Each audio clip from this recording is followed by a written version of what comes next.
welcome to In Focus with MCI, our opportunity to engage with those leaders that you see in and around Miami-Dade County, but you may not know. Well, this is our moment to put the lens and the camera on them and get them in focus. And I am so excited to have our guest today, Mr. Gordon. Let me call the whole name. Mr. Gordon Eric Knowles, better known as G. Eric Knowles, President, Executive Director, Chamber Extraordinaire, the one who can make your business pop, honey. It is my pleasure to bring to you the Executive Director of the Miami-Dade Chamber of Commerce. Welcome, sir. Well, thank you. Thank you. Thank you. You don't know what to do with all that? No, I don't know what to do with all that. You know, I need you to follow me around. I don't know what. I could be your theme music. Yeah, that was great. Yeah, no, thank you. So talk to us. Again, this is our moment, I'm sure. And when I say I'm sure people have seen you, I'm going to come to that whole being seen, Mr. Boy. Commercial, Mr. Billboard, riding by the bus like, that's Mr. Knowles. We'll get to that. But tell us a little bit about you, Mr. Gordon. What are you more comfortable with? How did we become abbreviated? How did that happen? Eric, I grew up as Eric, and actually I started using Gordon when I went in the Army at 17, because Gordon sounds very adult. And I started using my first name when I was in the Army in the 82nd Airborne. Thank you for your service. Thank you. And then when I got out of the Army, and alluding to some of those things that you were saying about the billboards and what have you, I became an actor and a model, and I used my first name, Gordon, in the business, and got back in the business recently, and that's what I used my first name. But Eric grew up family, named after my grandfather, and that's where Gordon Eric Knowles comes from. And so, Mr. Gordon Eric Knowles, where do you hail from? Is Miami or Florida? Are you a native? I am a native Floridian. I was born in Fort Pierce. Okay. And but my grandmother actually took me at 8 months to the Bahamas. I'm Bahamian on my father's side, like a lot of us here in Miami-Dade County, South Florida. We're from some island or another. At least descendants. And I'm from the island of Alabama. There you go. There you go. You see what I'm saying? But anyway, I was there until I was 6 when my father got out of the military. I came back and I lived in Buffalo. Well, actually a little town outside of Buffalo called Lockport. Okay. Which was about 35 miles north of Buffalo and 18 miles east of east of Niagara Falls. I've never been to Niagara Falls. Isn't it beautiful? It is. It's amazing. Well, you got to have a passport to go see it now. Yes, yeah. yes. The last time I was up there with family several years ago, we all were going to get together and go over to the falls. We realized we couldn't go. We had to watch it from the American side, and it's not the same. But what has happened because of that, the American side has built up. Okay. Because there was nothing to do on the American side. Everybody went over to Canada, to Niagara Falls, Canada. And so, I grew up there. But I had an interesting life growing up. As I said, I was in the Bahamas as a baby and came to my Buffalo when I was 6. And I was in school up there in Lockport, kindergarten, 1st and 2nd grade. And then my grandmother got me again. So I came here, 3rd grade, and I heard you mention something in a conversation you were having about Orchard Villa. You don't know nothing about that right there. I went to Orchard Villa. Is that right? And see how much I know about it. Aki Villa, as we used to call it. Yeah, see how much I know about it? So Orchard Villa. That's really what called it Aki Villa. Oh, my goodness. And so I went to Orchard Villa 3rd and 4th grade, and went to Alapata. 5th grade. Who was do you remember? Was Miss Harris? Miss Harris wasn't the front? Okay. I don't remember. Okay, that's okay. Actually, I want to say Mr. Bowker was the principal over at Alapata when I was there. And I went back to Lockport, the second half of 5th grade, 6th and 7th grade. Okay, okay. And I came back to Miami 8th, 9th, 10th, and 11th grade, and I was at Edison. Okay. And I went so sorry. back to, well, we don't want to talk about that I'm right so sorry now. that you, because the best school to attend as a high school Lord, student is yeah, Miami Northwestern okay. Senior High School. Well, my Red but I guess you have to go to high school somewhere. My Red Raiders classmate would differ. Would differ. But anyway, and then I actually graduated in New York again. I ran track in high school. I could see you have the physique, an athletic physique, so I could see that. Ran track and was a hurdler. So as I said, I went in the military after high school. Went to college for like a month. Okay. And then I realized, I don't know why I ain't ready to do this. Okay. And I joined the Army at 17, and I got out when I was 20. I knew I wanted to go in and experience that, and I wanted to go to college. And so when I got out, I went to college, went to Miami-Dade, and went to FIU. Wonderful. So wait, this is a colorful, just very interesting. And to hear you're able to balance North and South so well, because not only were you talking about school here in the southernest point, really, of almost of the United States, but we're also talking about being so close to Canada in those northern, which were temperature changes. So, Absolutely. So would you say you're more warm or more, I'm quite, I would address it as this, I'm quite even keeled from, when you talk about the temperature, obviously, I say I grew up building snowmen and sandcastles. I love it. And so, but I say I'm even keeled from the perspective of, I was the only black kid in some of my classes up there in Lockport. Maybe might have been 2 or 3 of us at the most. Okay. And then when I came to Miami, it was the exact opposite. Coming to Miami and going to Orchard Villa in 1963, and the Cuban community was just starting to come here. So there weren't that many Cubans in the class. There weren't that many white kids in our class, being where we were in the middle of Liberty City. And so it was the exact opposite. So I've, learned diversity at a very young age and being engaged with different people. Growing up in Lockport, being the only black kid on my Little League football team. Wow. Those type of things. Right. And so being able to have that balance, would you say it afforded you an opportunity to make it in the Army? Yes. And again, my whole experience growing up, I've always been, I guess it would be a leader to a certain degree. So actually when I went in the Army at 17, when you go to basic training, literally you come off the bus, you line up, and they ask if there are any re-ups. Re-ups are the men who have been in the Army and gotten out and have come back in. Right. And what they're doing, they're looking for leadership during basic training for the platoons and the squad.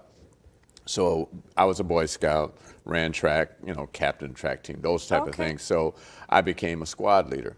But let me ask you about track, because I tried to run a little bit. Yeah. We want to applaud our just the Summer Olympics is going on, and the fire that's happening on those tracks right now is just amazing. But what did you run?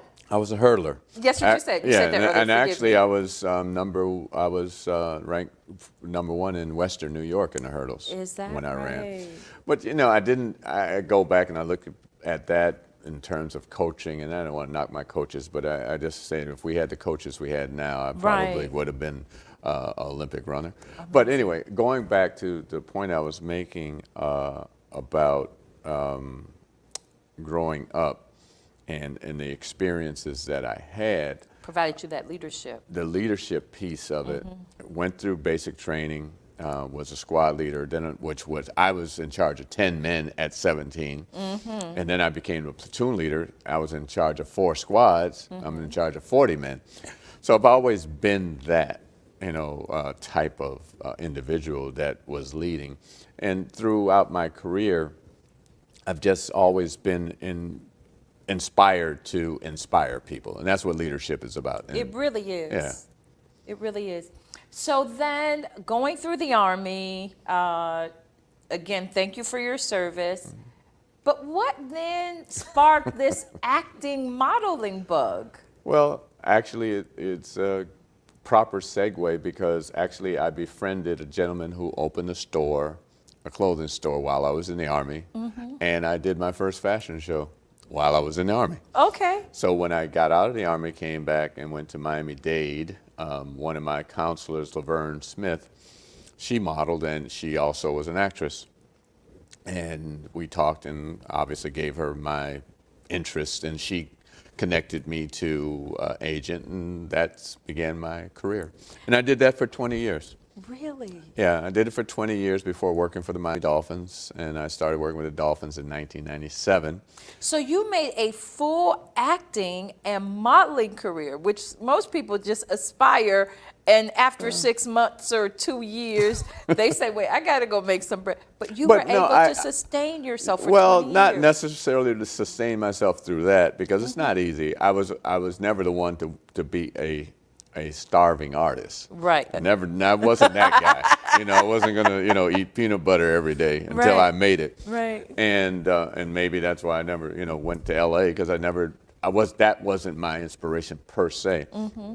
But I always had a job. I worked for, we were talking earlier, I worked in Coconut Grove for a development corporation building affordable housing and working with the businesses in Coconut Grove. And the Black Grove, as we call it, the hole in the donut. Right. And that's what started my. The hole in the donut. Yeah. I've never heard that. Yeah, and that's what started I guess I would say, my business career. I wanted to be a buyer. I went to school for merchandising. Okay. And we talk about the clothes and cameras. I hope we can get these socks. Just immaculate. Well, I knew I was going to be here with you today, so I had to have it right. We accept all lies. We take all lies.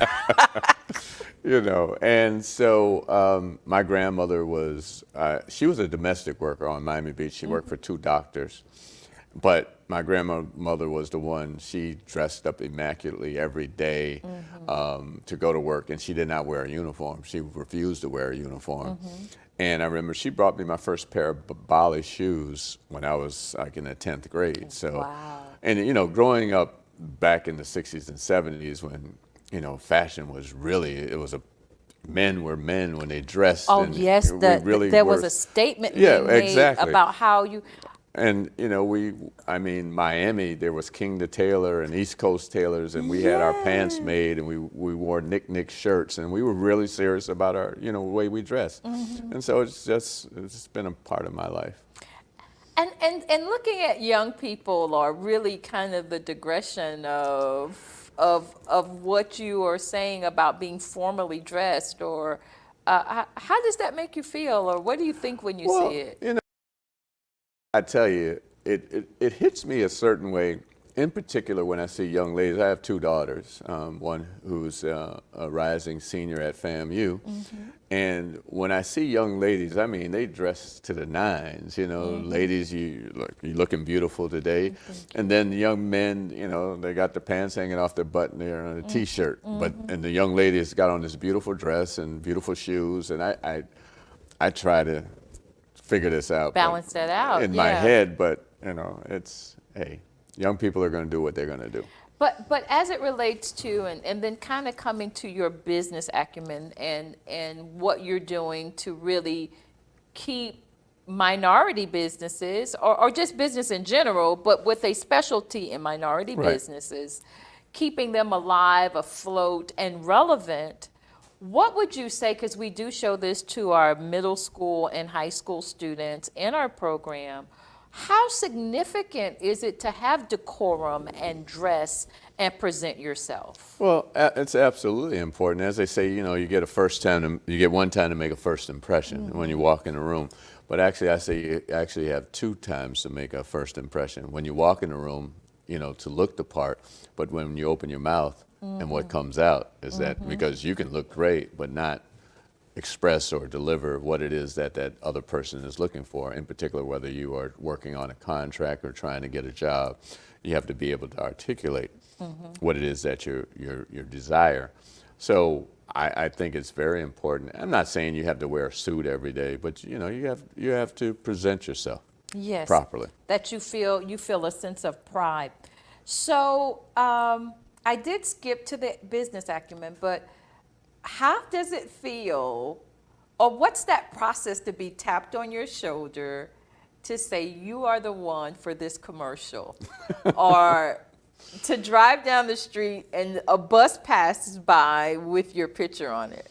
It's a great feeling. Like I said, I was in the business for 20 years when I was 20 years old, and then when I started working for the Dolphins organization, I stopped because I wanted to learn the business of sports. And what did you do for Miami Dolphins?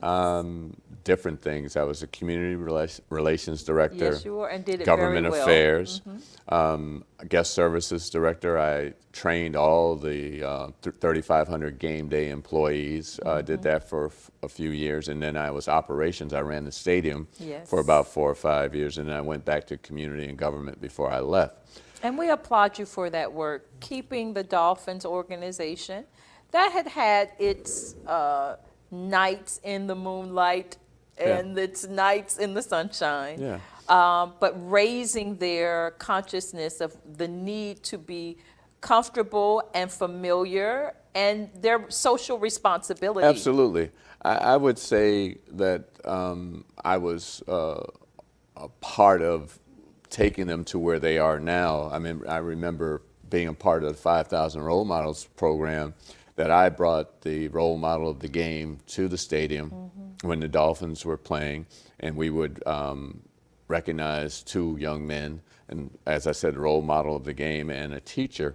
And now with Jason Jenkins, who's there, who has taken it so much further in everything that they're doing. So I do applaud Mr. Ross and the work that he's doing in our community. But go back to the buses and things, the wraps, and as you say. No, it's satisfying because I do put the work in to get that work. You may go on I said maybe 10, 12 castings. I may get 1 or 2 out of those 12. You don't get every one. But also, I say that business has given me the demeanor that I have, because you talk about, how do you feel seeing yourself on TV or a video with DJ Khaled or whatever. It feels good, but I don't go like crazy, like this is me, did you see me? You go through a little bit of that. Obviously, and you're proud. So. Yeah, you're proud of it. But at the same time, like I said, there are a lot of times I didn't get the job when I thought I should have gotten the job. And then you can go to that other side and go through that depression or beat yourself up and why didn't you get it? But I've never went through that. Very good. And I never went to the other side of beating my chest. So I've kept that level, that level field of, just being mellow. Being and appreciating where you are. I want to talk about, when you talk about mellowness, now, I have to do my homework. Oh, boy. I have to know who's coming on the show and all of that.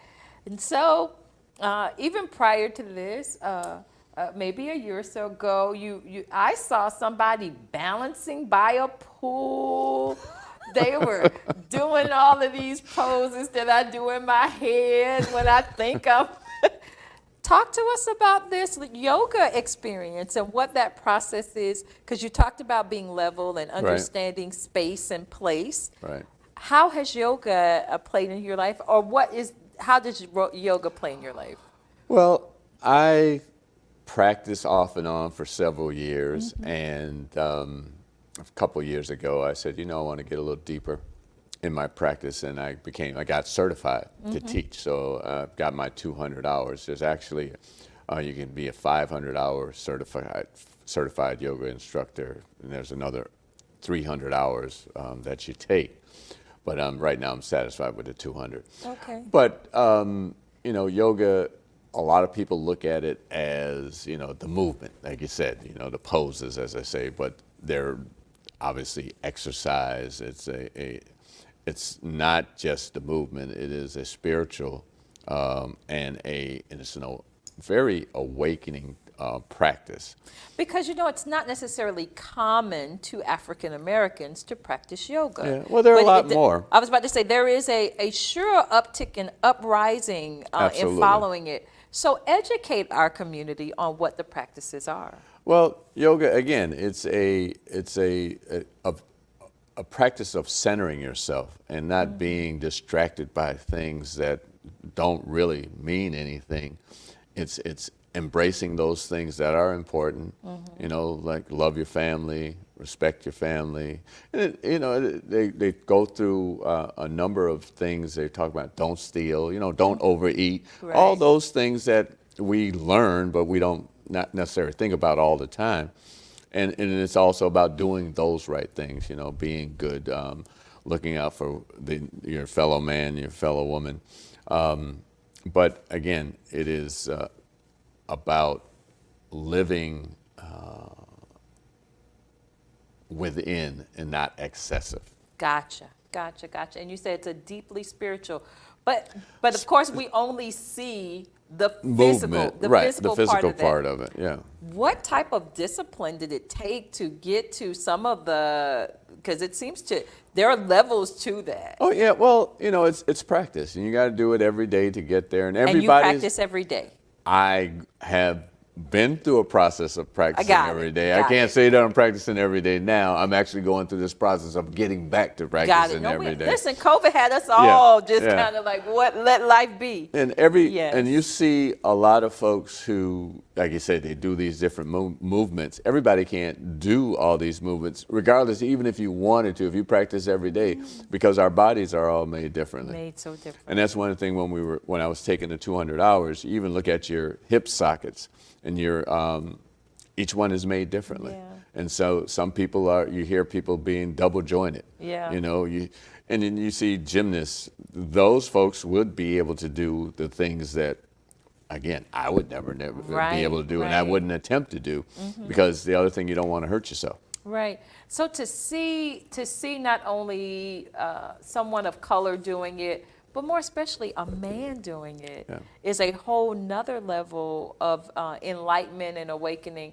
And would you say it does bring some physical quality and physical Oh, absolutely. It's work. It's a workout. Yeah. I remember when I first started taking yoga and practicing yoga, I never sweated so much. It's a real. It gets you, Oh yeah. It definitely gets you. So what? Okay, and this is totally. But what's the difference then with regular yoga and like a hot yoga? What is like that? Takes it up that much more. Yeah, it just takes it up that much more as far as the hot yoga. They turn on the heat. And actually, you sweat that much more. You sweat that much more. And then there's what they call yin. There's different forms of yoga. I teach vinyasa, but there's also yin. And yin is very little movement in which you would go in.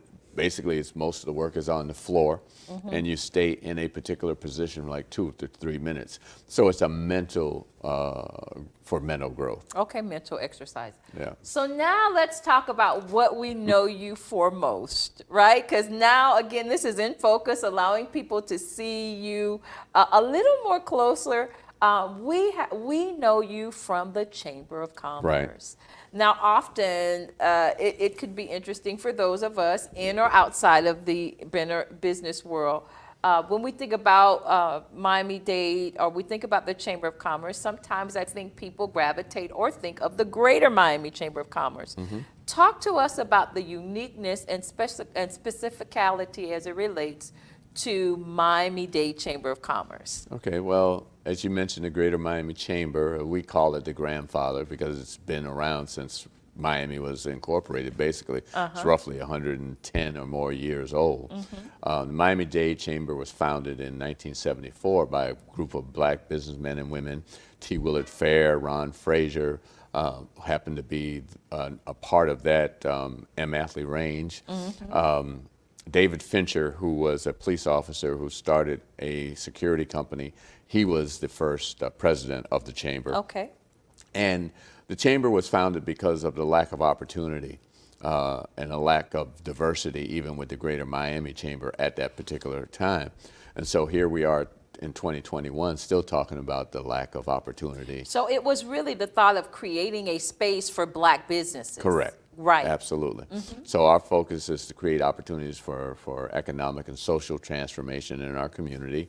Our focus is Black business, but we work also with minorities and obviously women as a big focus of the chamber as well. I just salute my Women's Business Council's chairwoman, Linda Harris, who does an amazing job. We're coming up with our little black dress and pearls event. I think it's so precious. It'll be July 17th. Yes. And we're excited about that. But again, what I do is advocate and create opportunities for our businesses. But we do technical workshops. Yes, on Mondays, we have a member connection, in which we do a show at noon, and we bring on members to talk about what it is that they do and how they have survived through the pandemic, for one. And then we started a book series called Turning the Page. We do that once a month.